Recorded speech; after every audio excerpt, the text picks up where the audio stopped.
Hello and welcome to this edition of FYI Weekly, your official source for City of Greensboro news and information. Developers, contractors, and other residents who need to deliver building plans or secure permits can look forward to a revamped online process. This is set to launch on March 25th. The Plan Review and Tracking version 2, now in test mode, will make it easier to submit designs, follow the city's review process, and secure permits online. Several city departments, led by the Information Technology Department, built this new software based on input from the public and staff. Chief Information Officer Rodney Roberts said this software will make the review process more intuitive, flexible, and user-friendly, which will foster a more transparent and collaborative relationship between the city and the community. Some of the improved system capabilities include the ability to submit plans for addresses beyond Greensboro city limits, new submission paths for specific plans such as fire construction permits and landscape plans, the addition of an FAQ page, helpful documents, and an improved form for user support. These enhancements represent the first phase of a larger process to improve how the city responds to requests for plans and permits. Future phases will further enhance the customer experience, adapting our systems to meet the community's ever-changing needs. Beginning this spring, the Solid Waste and Recycling Department will deliver one rolling 95-gallon yard waste container. It will be gray in color. All households are eligible if they receive yard waste collection from the City of Greensboro. The yard waste container will be used to collect leaves, branches, and grass clippings only. Residents have until March 31st to opt out of receiving a container or to request to purchase a second one. Simply decline a yard waste container by using the online form. To purchase a second container, call the city's contact center at 336-373-2489. If you only need one cart, there is no need to contact the city. It will cost $65 to purchase a second yard waste container. Residents can be charged on their monthly water bill or pay by check if you do not have a water account with the city. Second containers will be available only while current supplies last. Residents may not purchase more than one extra cart at this time. This will replace personal cans, which will no longer be collected by city crews beginning on July 1st. For more information about new yard waste collection guidelines, visit the city's website. The City of Greensboro will host a series of community budget sessions this month in each city council district. These sessions will allow residents to learn how the city's annual budget is developed and adopted, provide feedback about the city council's priorities, and hear updates about city projects in each district. Residents may attend any session, but are encouraged to attend the meeting within their district. The meeting dates and locations are as follows. District 1 is on Thursday, February 22nd at 6 p.m. at Barber Park Event Center on Barber Park Drive. District 2 is on Thursday, February 29th at 6 p.m. at McGirt-Horton Library on Phillips Avenue. District 3 is on Wednesday, March 6th at 6 p.m. in the Nussbaum Room at Central Library on North Church Street. District 4 is on Wednesday, March 13th, also at 6 p.m. in the Katie Dorsett Council Chamber in the Melvin Municipal Office Building on West Washington Street. District 5 is on Thursday, March 14th at 6 p.m. at the Leonard Recreation Center on Ballinger Road. For ADA assistance, contact Gary Canapino at 336-373-2723. To learn which City Council district you live in, access the interactive map on the city's website. To review the city budget, visit the budget section of the city's website. Cone Health has partnered with the city to share a series of brief and informative videos designed to inspire you to make better choices when it comes to healthy living. Following these tips is an easy way to help each of us improve our quality of life. Let's take a moment to check out today's news for your health. Hi, I'm Kate Towery, a registered dietitian for Cone Health Nutrition and Diabetes Services. Do you pack your lunch each day? Maybe getting bored of the same old brown bag lunch? Maybe wondering, is this even healthy? Well, join me today for tips on packing a healthy, well-balanced meal that you and the kids are going to enjoy. Let's get started. When creating a well-balanced lunch, we want to include a few key components, and I like to use a very simple tool called My Plate or the portion plate. First, we start with our grains or starches. This provides the body's favorite energy, which is going to keep your brain sharp throughout work and school. Whole grains have the most fiber, which is very heart healthy. Those would include options like your whole wheat crackers, whole wheat bread, whole wheat pasta, and brown rice. Next, we always want to include a protein. This helps keep you full and satisfied throughout the day. Choose leaner or low-fat options like chicken, turkey, fish, and your vegetarian sources such as beans, nuts and seeds, eggs, and low-fat cheese. Lastly, we really want to try to fill up the rest of our plate with fruits and vegetables, aiming for color and variety because after all, we eat with our eyes first. And these foods have the most nutrition with the lowest amount of calories, so we can get big volume on our plate. They also contain very protective qualities like antioxidants that help keep us from getting sick, which is really important during back to school time. So I've prepared a couple of example meals that are going to be fun and creative for you and the kids and definitely have that healthy balance. So the first one is a new take on the traditional deli sandwich. These are tortilla roll-ups. They're very simple to make. I used whole wheat tortilla as our grain, lots of good fiber there. Spread it with some low-fat herb cream cheese and turkey slices for our protein. Also added a little bit of spinach. You could include some red peppers or pimentos for additional color. Fun little bite-sized sandwiches. We've then paired that with some carrots and grapes, so different textures here, get that color on the plate. And lastly, some unsalted pretzels, which I'm going to pair with a natural peanut butter for additional protein and heart-healthy fats. Next up is one of my favorite things to do is cooking ahead a little bit on the weekend. Really goes a long way for a busy week. My preference, fix the protein. Today I've created a salmon salad similar to what you would make for a tuna salad, chicken salad. You could even do an egg salad, and this would be a great protein dish to use throughout the week in a variety of ways, like on a sandwich or in a wrap or with crackers. Today I've chosen to top the salad on a bed of greens. So the salmon salad, very simple. I use canned salmon, a little bit of low-fat mayonnaise. You could also use plain Greek yogurt. I did put some sliced almonds in there for crunch as well as the relish, lemon juice to cut the fishy taste, and lots of ground pepper. I've chosen spinach, but any kind of lettuce would work, romaine, iceberg, spring leaf. And we're just going to top the salmon salad onto our bed of greens. I've also packed some tomatoes and red onions for color, so we'll put those on top, as well as balsamic vinaigrette for the dressing. Light Italian or some oil and vinegar would be another healthy choice. And some crackers for our grains and a little bit of crunch. I've also packed these shelf-stable fruit cups. Fruit cups are a great way to get your fruit serving in. However, I recommend choosing the ones in water or 100% juice. The syrups have a lot of added sugar, and fruits are naturally sweet, so we don't need to add any more sugar to them. Lastly, whenever I get a little bored with my lunch options, I try to think back to something I really was excited about as a kid. And for me, that was Lunchables. So today I've created a healthier version of a Lunchable. Instead of pepperoni, we've got turkey kielbasa, a lot lower in fat. Still watch the sodium there. A couple ounces of some cheese. You could also do a spreadable cheese or a low-fat cheese if you're watching your heart health. And some whole grain crackers, whole wheat, or these are actually quinoa and millet. I've paired that with broccoli and cauliflower for our vegetables and a delicious dipping sauce of hummus. This is going to give a good punch of protein to keep you full, as well as fiber from those chickpeas. And our fruit, we've got some sliced green apples. If you are really into these dipping sauces like I was as a kid, the single serve ones are great, but if you want to go a little more financially and environmentally friendly, you can buy in bulk and just invest in some of these small containers.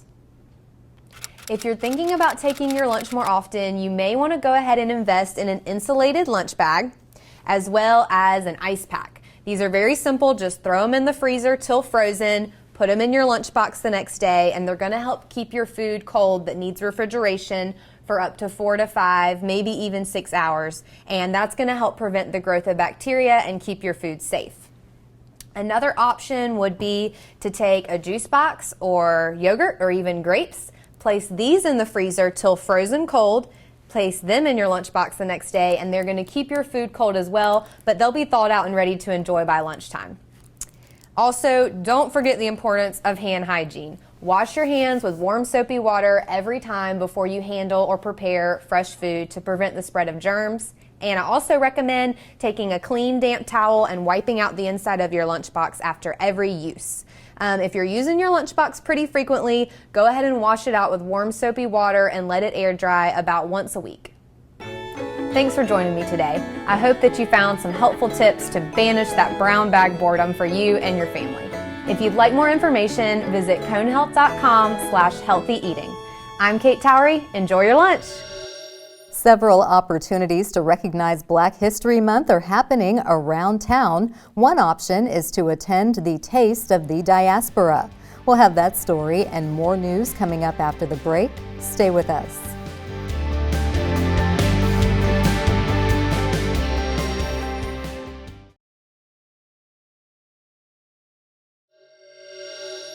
Welcome back to FYI Weekly. The city's ad hoc committee on African American disparity will recognize Black History Month by hosting a community mixer.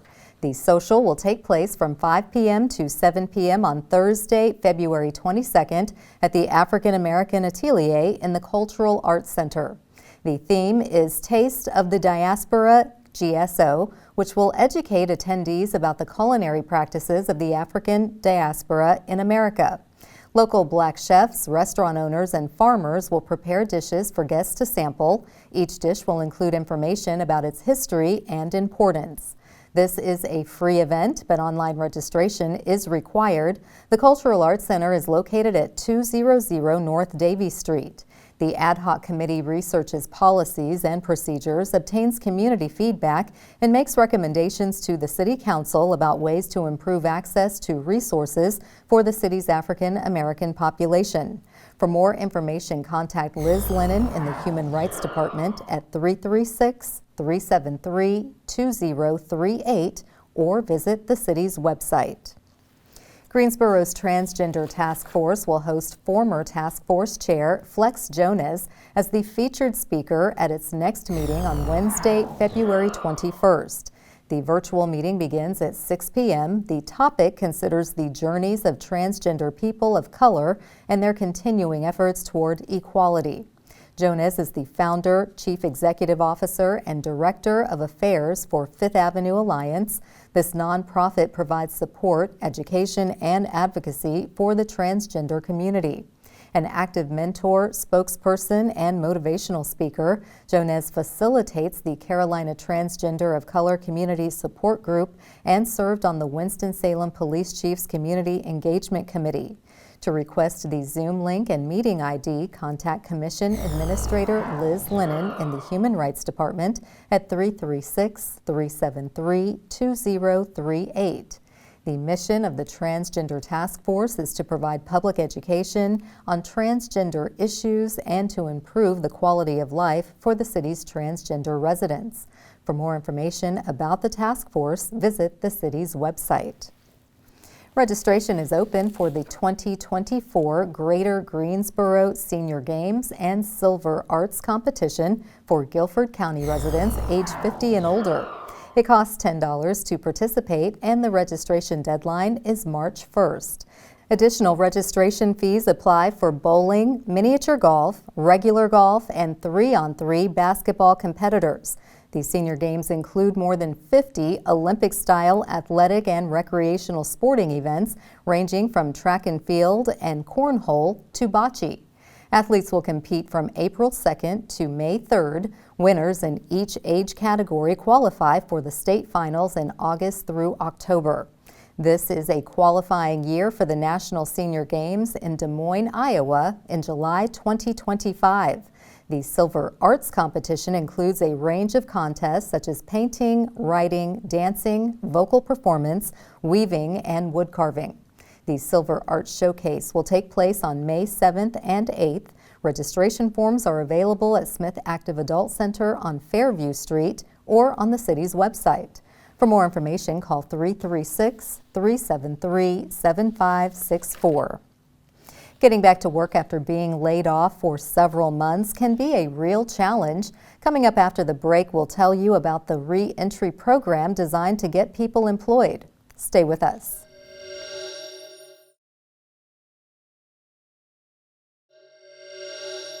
Welcome back to FYI Weekly.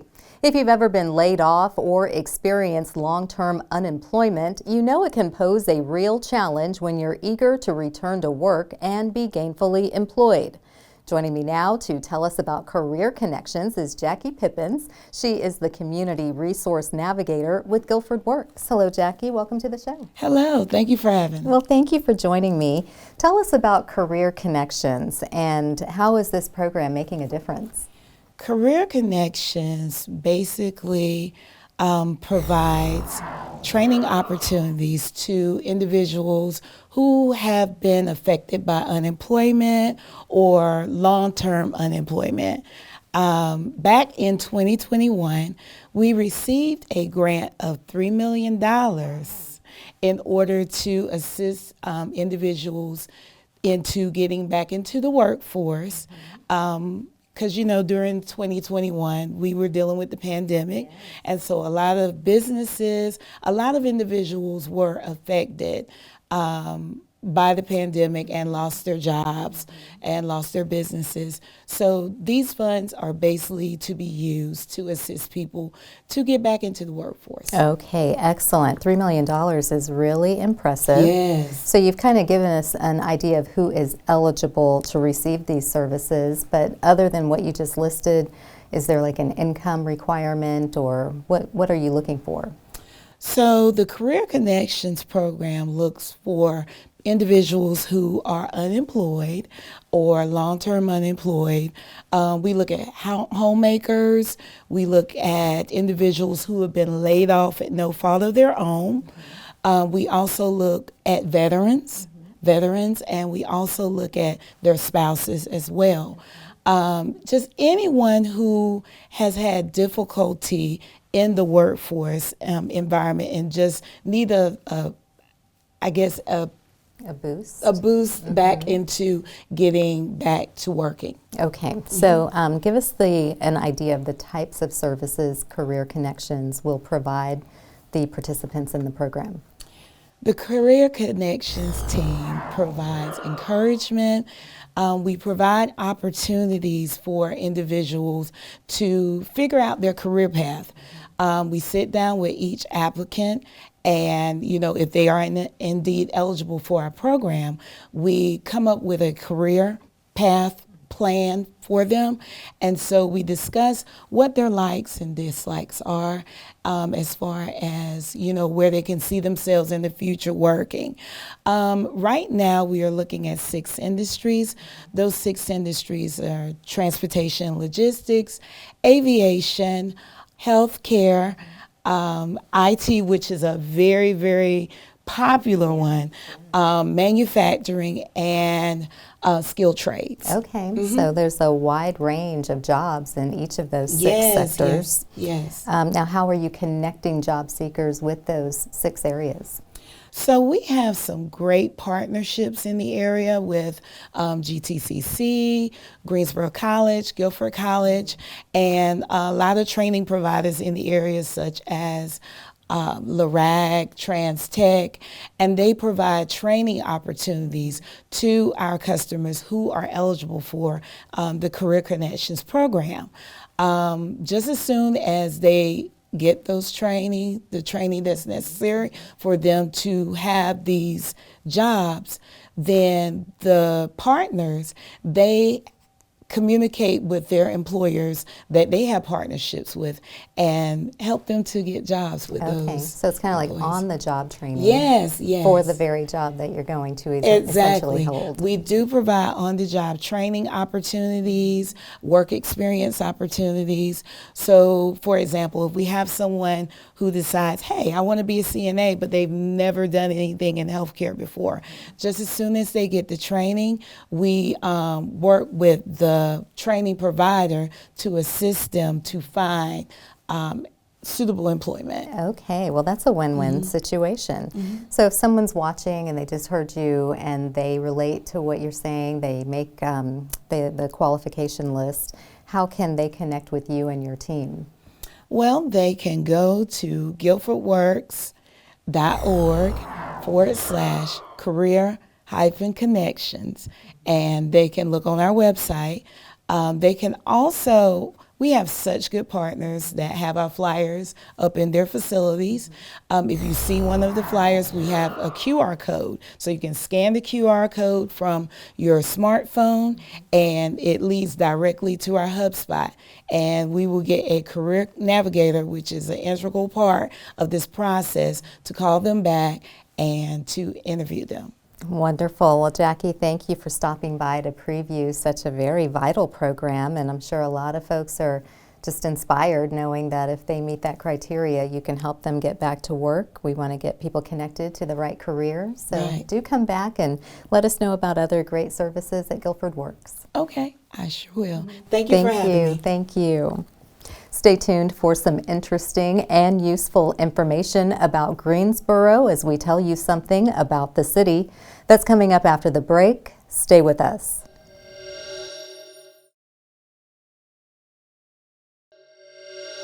Welcome back to FYI Weekly. One way to stay informed about decisions that impact you and our city is by attending or tuning in to City Council meetings at 5:30 p.m. on the first and third Tuesday of the month. The fourth Tuesday is reserved for a meeting as needed. The City Council has resumed meeting in the Katie Dorset Council Chamber on Level 2 of the Melvin Municipal Office Building located at 300 West Washington Street. The public is allowed in person, but only in a limited capacity. Those who choose not to be in the building can participate virtually. The Greensboro City Council meetings are broadcast right here on GTN. The meetings are also streamed live on the city's website and on Roku. To review the council meeting schedule and agendas, please visit the city's website. Here's an opportunity to learn a little something about the city. The Greensboro Housing Loan Fund is officially open for business. This public-private partnership funding supports attainable housing. So far, the targeted $32.5 million loan program has $21 million available. This is aimed at for-profit and nonprofit developers of local multifamily houses. The program's goal is to increase Greensboro's inventory of attainable housing, either with new development or rehabilitation of the existing housing stock. Qualified borrowers must have recent attainable housing development experience, and planned developments must be within Greensboro city limits. It's important to note this is not a home loan or rental subsidy program. The money will be administered by two community development financial institutions. The City and Community Foundation are partnering with several regional banks and corporations to support the fund. The Community Foundation continues to accept private donations. If you are interested in investing in the fund, please contact the Community Foundation of Greater Greensboro at 336-379-9100. Coming up after the break, we'll showcase our department spotlight, but first, prepare to mark your calendars for the places to go and things to do on the town. I'm Dave, and here are some special events happening this week on the town. Don't miss the touring production of the award-winning musical Hadestown, February 13th through the 18th at the Tanger Center. This mythical love story captured 8 Tony Awards in 2019 and a Grammy the next year for Best Musical Theater Album. Buy tickets at the Tanger box office and online at tangercenter.com. Stop by the Greensboro History Museum at noon on February 16th for a history lunch break. Debbie Robinson Benton visits to share her memories of Robinson's Restaurant, a well-known downtown gathering spot. This is a free event and will also be streamed on the museum's Facebook page. Learn more at greensborohistory.org. The Greensboro Coliseum Special Events Center hosts the 21st Annual Shriners Drag Racing and Hot Rod Expo on February 16th and 17th. This is a show of all kinds of cars, a swap meet, and a trade show rolled into one big event. Come meet Shirley Muldowney, the First Lady of Drag Racing. Visit the Coliseum box office or ShrinersHotRodExpo.com for ticket information. Enjoy a fun, dynamic, and joyful afternoon February 18th when the Carolina Theater hosts the 6th Annual Hope Fest for Hunger. This free dance festival features different cultures and styles from African to modern to Korean, and even shag. Come early to participate in an online auction and cash raffle with proceeds benefiting A Simple Gesture and Greensboro Urban Ministry. Learn more at carolinatheater.com. Teens and tweens can go cottagecore and create sweetly scented plush hearts on February 18th at the Benjamin Branch Library. This free handicraft activity involves making little decorative hearts with felt and essential oils. Learn more and see examples on the library's website at greensborolibrary.org. Stay tuned to FYI Weekly for more happenings on the town.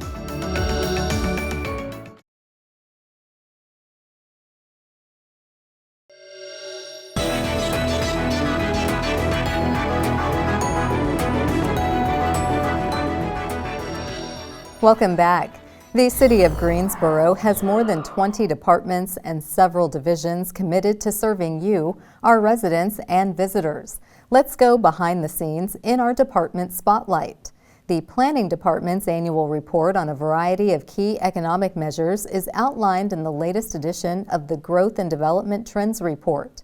Key findings and recent trends include the value of construction as measured by city-issued building permits hit a historic mark of more than $1 billion, a 37% increase from 2022. The number of jobs in Greensboro and the average annual pay of jobs has increased by 2.3% and 4% respectively since 2022. This is the most recent data available. The record-breaking numbers of development reviews in 2020 and annexations in 2022 have returned to normal. Greensboro Planning Director Sue Schwartz said the city experienced a dramatic increase in development in 2021. This trend continued in 2022 and actually outpaced the year before. In 2023, things slowed down a bit, but we continue growing. This trends report is available on the Planning Department's Population and Statistics page of the city's website. Coming up after the break is our Way to Go GSO shout out. Stay with us.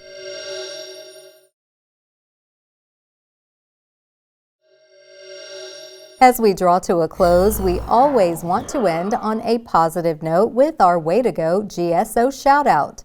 This week's shout out goes to the Greensboro Transit Department. GTA launched its annual Black History Month Spotlight at the Charlotte Hawkins Brown Museum in Gibsonville. This event kicked off Black History Month spotlighting Dr. Hawkins Brown, a trailblazing African-American educator, orator, and advocate for racial equality in the early 20th century. Also spotlighted is Garrett A. Morgan, an entrepreneur and inventor of the three-position traffic signal. Both legendary leaders are featured on each side of a GTA bus. To read more about Morgan and Dr. Hawkins Brown, visit GTA's website. That concludes this edition of FYI Weekly, but you can easily stay connected to the latest city news by linking to us on Facebook, Twitter, YouTube, and Instagram. Alexa users can subscribe to our 5-minute flash briefings, which airs on 90.1 FM, 100.7 FM, and 90.5 FM. Be sure to download both weekly podcasts, Talk City Greensboro and Connect GSO, plus GTN is streaming on Roku. For all of us here at the City of Greensboro, thanks for watching, and we'll see you next time.